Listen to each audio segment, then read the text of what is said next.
Hey yo, what is good, my legendary beasts? It is your boy Nate. It is December 25th, 2025 at 8:32 a.m. Meaning it is Christmas today. So happy holidays to everyone who celebrates. And if you don't celebrate the holiday, I hope you're having a nice day anyway. And as the season of 2025 comes to a closing, I want to take this time out to reflect and actually spend some time in the present with all of you guys as we come into 2026, you know? Go into the new year with a new mindset and a new mission statement, or at the very least some new goals, while also reminiscing on the positives and the things that we learned throughout this year. So without further ado, let's get into the yapping. Now, the first thing I want to talk about is where I stand currently with my GED studies, and realistically where I stand with all of the goals that I set for myself within this year. I am happy to announce that I have actually made some significant progress. I know how to convert between fractions, decimals, and percentages. I know a practical method for long division and multiplication that actually makes it easier to keep track of all the numbers that I have to carry. It's called the lattice method. It's actually very easy. I'm going to give you a demonstration right now. So with the lattice method, let's say you have two random numbers that you want to multiply together. Alexa, give me two random numbers. A random number is 8. Okay, so let's say the first random number is 8. Motherfucker. Okay, so the first random number is 8. Alexa, give me a 2-digit random number. I'm not quite sure how to help you with that. You fucking failure! Alexa, give me a 2-digit random number. I'm not quite sure how to help you with that. Fucking twat waffle. This is why you use Google. Give me 2 sets of random numbers.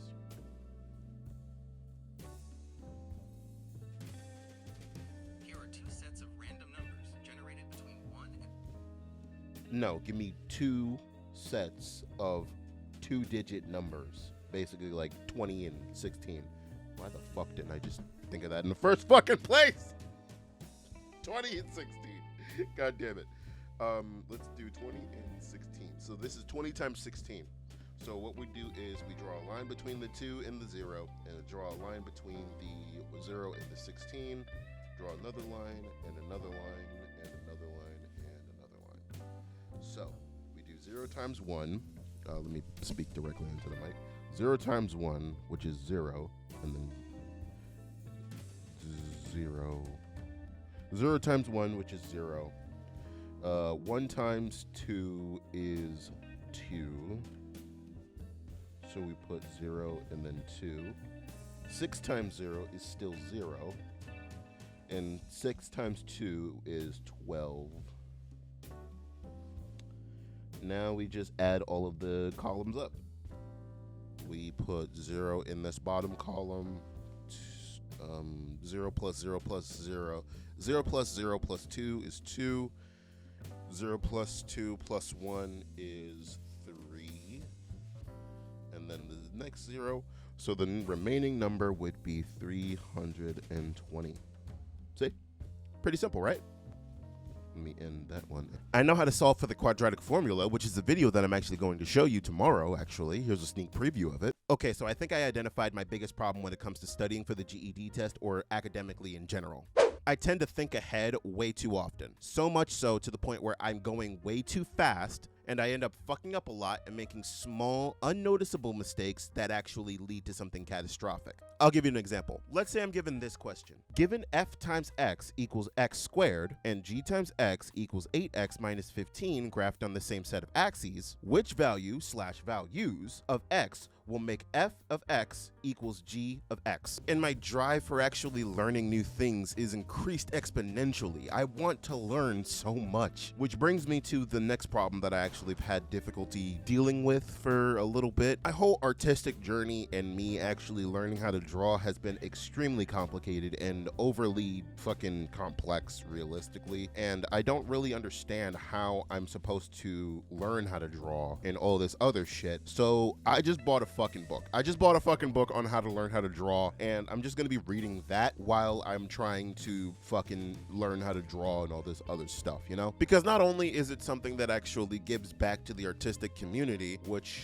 is something that I feel like needs to be necessary whenever anybody actually relies on AI or some shit like that. I feel like this is the way that I can actually give back to the artistic community in a way that's actually monetarily like significant. I know the other option would be to like freaking the other option would be to like pay for lessons and shit like that, but let's be realistic with ourselves. In this economy, I can't do that. But also, speaking of like financial stuff, I'm actually becoming more smart with how I spend my money, so that actually is pretty good. I'm starting to understand how to budget properly, and I know how to stay within my limits, and I'm actually building a grocery shopping list as we speak, so that actually can help me stay within budget and not always spend so much money on fucking DoorDash and shit, because that's usually where 90% of the money that I have goes to anyway, because it's not usually spent on like electronics and shit like that. It's mostly spent on fucking DoorDash and delivery fucking food instead of actually cooking at home. So I think I need to actually make cooking at home as easy as possible, so it's as conducive to a normal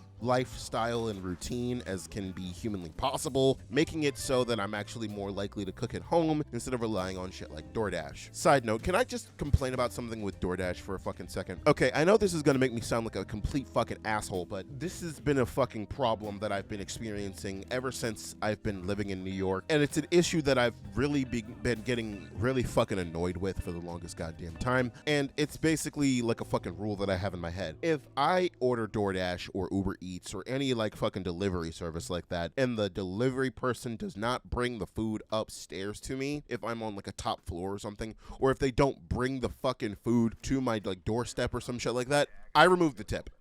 Let's be 100% realistic with myself. I remove the fucking tip entirely. Now, you may be wondering, why the fuck do you do that? That sounds like an asshole move. Listen to me when I say this real quick. Like, listen to my logic, all right? If I'm ordering DoorDash, that means I want to be lazy. I do not want to come outside.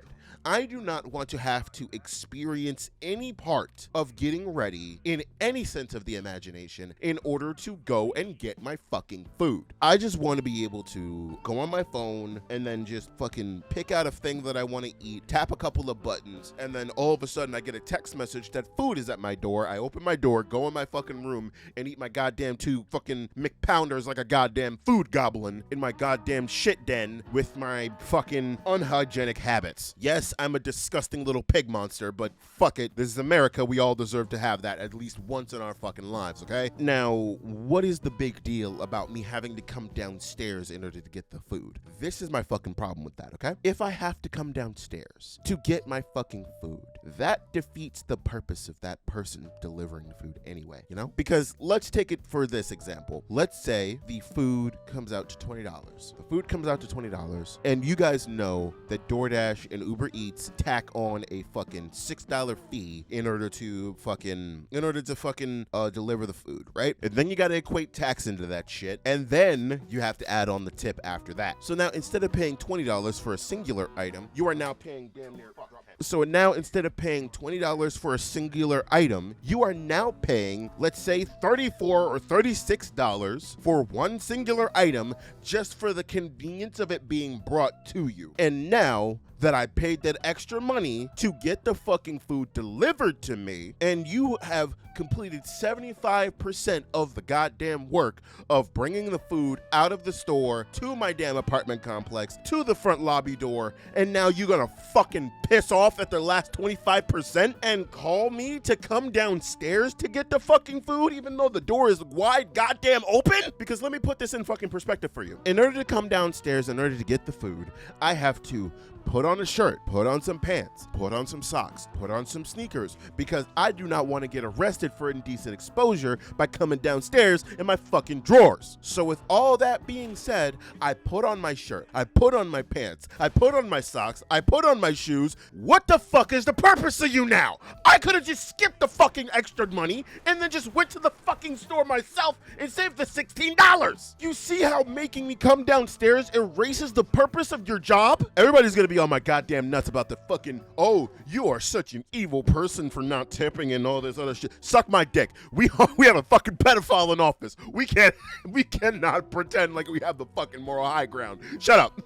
What the fuck was that rant? God damn it. But aside from that, another thing that I actually ended up doing is I bought the Darksiders fucking collection pack. So now I got Darksiders 1, Darksiders 2, and Darksiders 3 all in one fucking pack. This is ultimately preparing me for the announcement of Darksiders 4, which I see on Steam right now, and I'm so fucking hyped for this game because I have been following the Darksiders fucking storyline ever since I was a fucking kid, dude. This game is awesome and I love it, and I can't wait to fucking see War back at it again. Also, I'm gonna try to get into some more games so I can actually have a wider array of games to show you guys, not only for like recording purposes, but I also want to get into more I want to also get into different games, so not only so I can show you guys some better gameplay footage, some better gameplay, and most likely to like record some like games that you guys want to see and all that other stuff. I want to broaden my horizons of what games I have been playing. So I want to basically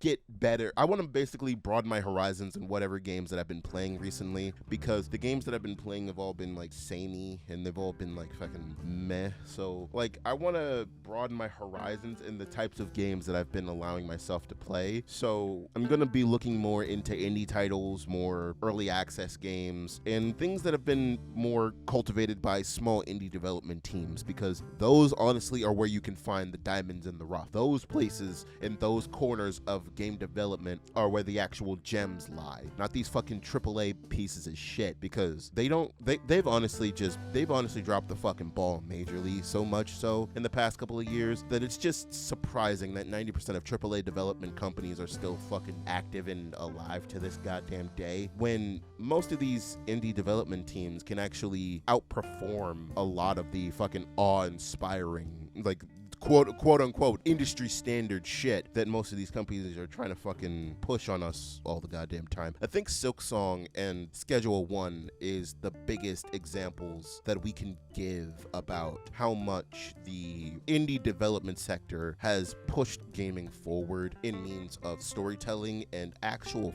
fun gameplay, dude. Now, in terms of what I'm going to be doing coming 2026, I'm going to be trying to make as many story times as possible. I'm going to be trying to stick to a consistent schedule, and I'm going to be trying to stick to a consistent routine in terms of getting my weight down. That's number one. That's probably the biggest on the priority list. I know I've been saying I'm going to get my weight down for the longest time, but I still eat like shit. But I have a consistent plan to actually get my weight down and make sure that I'm actually eating healthily, make sure that I'm actually eating within my calorie deficit, and make sure that I'm getting enough protein to make sure that I'm actually building muscle mass as well as the weight loss, because I don't want to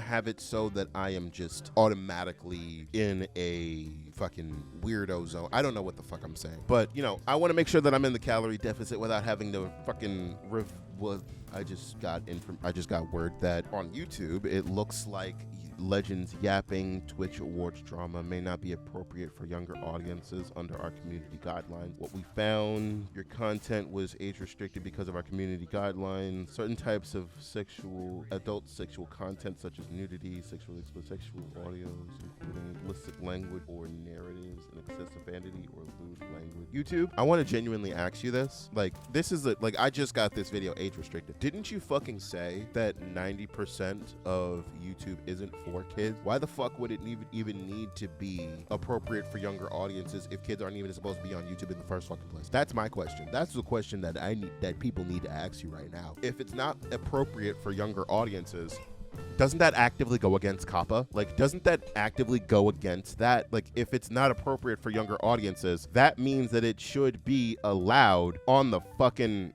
that means it should be allowed on the platform, dude. Like, it should be allowed on the platform regardless, because if it's not appropriate for younger audiences, then that just means it's okay for general audiences, because why the fuck would it be why would one of the metrics that you're using to judge the video be based on whether or not it's suitable for younger audiences? This isn't YouTube Kids. I'm not uploading to YouTube Kids. My videos are not intended for kids. Kids may watch these things. Kids may like go on YouTube and stuff like that, but that's because they're going on fucking YouTube without parental supervision. That's my question. Like, why is it that you are doing that? Like, why is it that you're doing that? That's my question. Why are you making it so that my videos or somebody else's videos wouldn't be viewable if the entire platform is not for kids? Answer me that question, YouTube. Why is that? That's a genuine question that I need somebody to answer. At YouTube's higher ups or somebody, even though I know they're gonna fucking ignore this shit like a fart in the wind.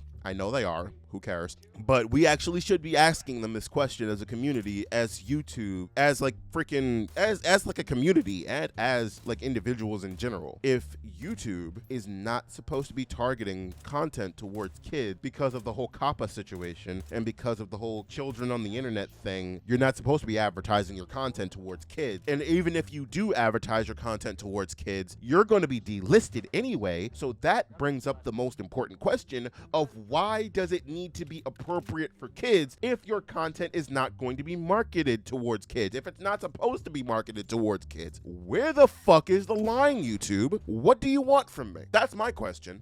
Again, not too much of the negativity, not too much of the fucking negativity stuff. We're still going to be positive because, whatever, you know? As we say in the industry, fuck it, we ball. Okay, so I covered 90% of the things that I wanted to cover, honestly. And as far as the news goes, we already know what's going on in the world at this point. Our government's run by fucking rapists and kid diddlers. Nvidia wants to face fuck the gaming market because they want to fucking reduce production of their goddamn GPUs by 2026 by 40%. I genuinely feel like there is a bunch of things that need to take place in order to make sure that the world actually heals itself. And one of those things that needs to happen first and foremost before anything else is prosecution of the people that are implicated in the Epstein files to a criminal degree.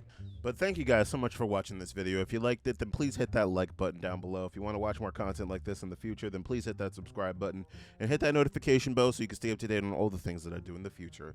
And be back next week when we'll do it all over again. But as always, this is your boy, LilSauceLegend, telling all y'all to stay saucy.